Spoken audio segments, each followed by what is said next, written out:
Assalamualaikum warahmatullahi wabarakatuh. Izin memperkenalkan diri, nama saya Fenika Listia, NPM 2241148 dari kelas Manajemen 22B. Di sini saya akan sedikit membahas mengenai etika bisnis. Etika bisnis adalah aturan tidak tertulis namun penting untuk diperhatikan dan diterapkan demi kebaikan perusahaan. Dalam menjalankan bisnis bersama dengan stakeholder, perusahaan harus memastikan hubungan yang terjalin di antaranya selalu baik. Solusi dari masalah tersebut adalah menerapkan prinsip etika dalam berbisnis.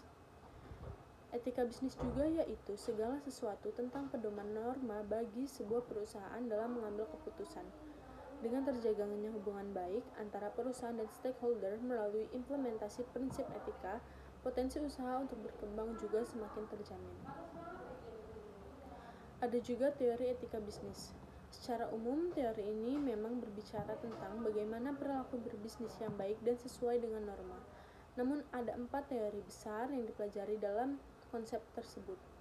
Yang pertama, teori keutamaan.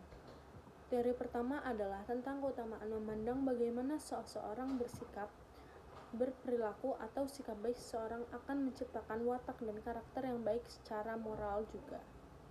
2. Teori hak. Teori hak berbicara mengenai sesuatu yang pantas dan harus didapatkan oleh seseorang individu. Sehingga jika dilihat dari segi bisnis, segala keputusan yang diambil perusahaan tidak boleh melanggar hak seseorang. 3. Teori deontologi. Teori deontologi dalam etika bisnis menekankan tentang kewajiban seseorang untuk berperilaku sesuai dengan tanggung jawab yang diberikan. Misalkan, saya bekerja dalam perusahaan dan bertugas untuk menangani pemasaran produk, maka sesuai teori deontologi dalam etika bisnis, saya harus melakukan tugas tersebut dengan baik. 4. Teori teleologi. Kata teleologi berasal dari bahasa Yunani yaitu telos, yang berarti tujuan atau akhir. Teori ini menganggap bisnis etis adalah yang berhasil menciptakan keseimbangan dengan baik hingga pada tujuan terakhir.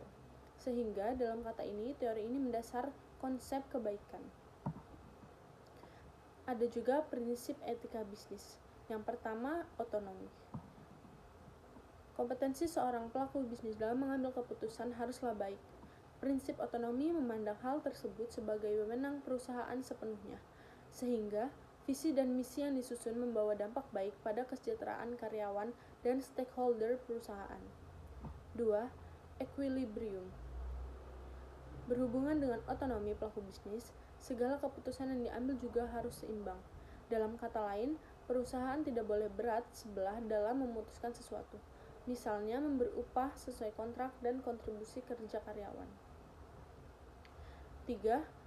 Free will atau kehendak bebas. Kehendak bebas yang dimaksud adalah kesempatan rata yang bisa didapat individu. Seluruh kelompok bisnis memiliki porsi yang sama, sesuai dengan potensi mereka. Tidak boleh ada batasan hanya demi kepentingan satu kelompok saja. 4. Responsibility. Sebelumnya pada teori deontologi di dalam etika berbisnis juga membahas tentang responsibilitas pelaku usaha. Jadi di samping menerima kehendak bebas, segala perilaku atau tindakan yang diambil harus bisa dipertanggungjawabkan. 5. Honesty. Dalam ranah bisnis, adanya transparansi kejujuran juga harus diterapkan dalam berperilaku. Contohnya adalah ketika melakukan transaksi jual beli produk, maka prosedur yang dilakukan harus sesuai dengan regulasi yang berlaku di perusahaan.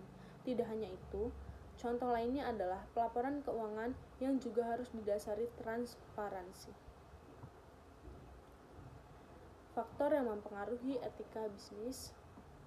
Yang pertama ada pressure yang didapat karena persaingan kompetitor, 2. Kondisi ekonomi, 3. Kesalahan operasional, 4. Pengetahuan individu akan etika, 5. Demand pasar yang tidak sesuai dengan kemampuan perusahaan.